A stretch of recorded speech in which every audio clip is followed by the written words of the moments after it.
بسم الله الرحمن الرحيم. اللهم صل وسلم وبارك على سيدنا محمد وعلى آله وأصحابه أجمعين. ازيكم يا حبايبي؟ عاملين ايه؟ يا رب تكونوا بخير. أهلا بيكم في قناتي أكلة هنية مع وصفات نانا. النهاردة هنعمل أكلة لذيذة جدا جدا جدا وأنا بموت فيها وبحبها قوي، البامية الويكا. البامية الويكا الصعيدي هنعملها بطريقة سهلة جدا جدا، مش تاخد مننا 5 دقايق. بتجيب البامية اللي هي الكبيرة اللي هي الويكا. طبعا بنغسلها كويس وبنقطعها قطع صغيرة. طبعا بكون مجهزة عندي شوربة فراخ، شوربة لحمة اللي عندك. بغليها وبروح ساقطة فيها البامية اللي متقطعة المغسولة واللي متقطعة كويس. حط معلقة توم مفروم.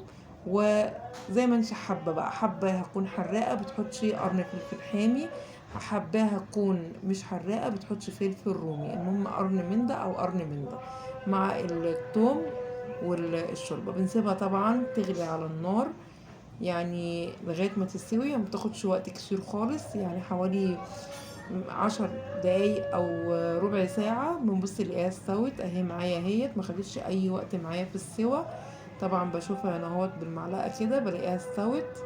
بروح موطيه او مهديه النار عليها لغايه بقى ما اعمل الطشه بتاعتي بقى بتاعت الايه طشه الثوم بالكزبره بقى ايه الجميل. طبعا الشوربه بتاعتي بيكون محطوط بقى عليها فلفل اسود، وبيكون محطوط عليها ايه الحبهان، وطبعا ايه الشوربه بتاعت اللحمه او الايه او الفراخ. هنا دلوقتي هعمل بقى ايه، هعمل الطشه بتاعت الباميه. بحط معلقتين زبدة او معلقتين سمنة او زيت زي ما انت حابة اللي عندك اللي موجود. ويكون هنا اهوت ايه مجهزة بقى ايه الثوم المفروم ومعلقتين كزبرة ناشفة. بحط هنا اهوت الثوم الاول. ابتدي بقى ايه يعني يديني بس اللون اللي هو الايه المصفر. خلي بالك عشان الثوم ما يتحرقش منك ويغير طعم البامية معاكي. اهو بقلبه كويس هنا اهوت. ايديا في الثوم على طول عشان ايه ما يتحرقش مني او يحمر، لا انا عايزاه مصفر بس كده. عشان ايه ابتدي ايه احط الكزبره الناشفه واعمل الطشه بتاعتي الحلوه. اكله جميله جدا جدا جدا وهتعجبكم، اللي ما يعني ما عملهاش قبل كده ويجربها هتعجبه قوي قوي قوي. وسهله وبسيطه قوي قوي. طبعا اللي اول مره يشوف قناتي يا ريت يا ريت اتمنى تنوروني وتشرفوني وتدعموا القناه وتشتركوا في القناه. وان شاء الله ان شاء الله تعجبوا الوصفه.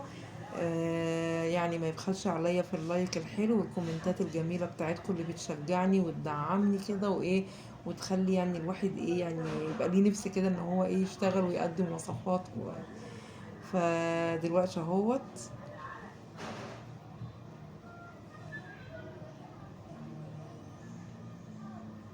هبتدي بقى ايه، خلاص كده التومه اصفرت معايا. هجيب الكزبره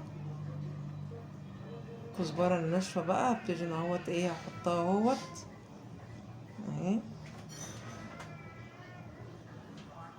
ايدي كده ايدي على طول في التومه عشان ما تتحرقش منها.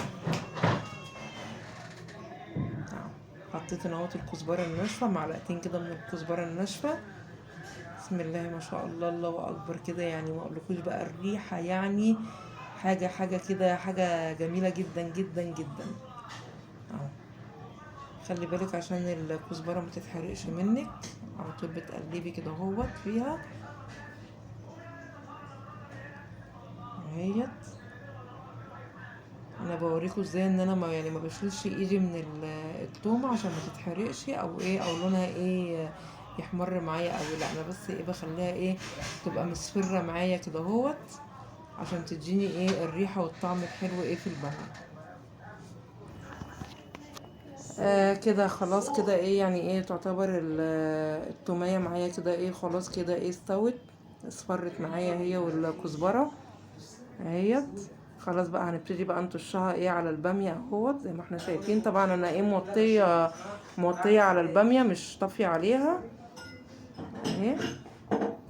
الريحة بقى تحفة تحفة، شوية بامية يعني يستاهلوا بقكم، حاجة كده حاجة تحفة جميلة جدا جدا.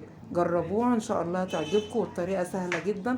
طبعا بقى البامية لازم جنبها شوية بتنجان مقلي بالثوم كده والفلفل بقى انا كده ايه قلت شوية بتنجان، ومعايا بقى ايه التتبيلة الحلوة بتاعته، فلفل اخضر مع فلفل احمر مع توم مع معلقة او نص معلقة كمون والليمون. وعملنا بقى الخلطة الحلوة دي وشوية ملح كده وايه، وبعد ما قليناهم عملناهم بالايه الشكل الجميل دوت كده. لازم بقى يعني بامية جنبها شوية ايه بتنجان مقليين كده ايه، وسطر عيش بقى. جهزي بقى شوية عيش كده بقى كده، وكل الأكلة الجميلة دي. وبكده يا حبايبي وصفتنا خلصت النهاردة. يا رب تكون الوصفة عجبتكم والطريقة عجبتكم. أتمنى الاشتراك في القناة واللايك الجميل بتاعكم والكومنتات الحلوة اللي بتشجعني. دمتم في أمان الله ورعايته، والسلام عليكم ورحمة الله وبركاته، وإلى اللقاء في وصفة جديدة وفيديو جديد.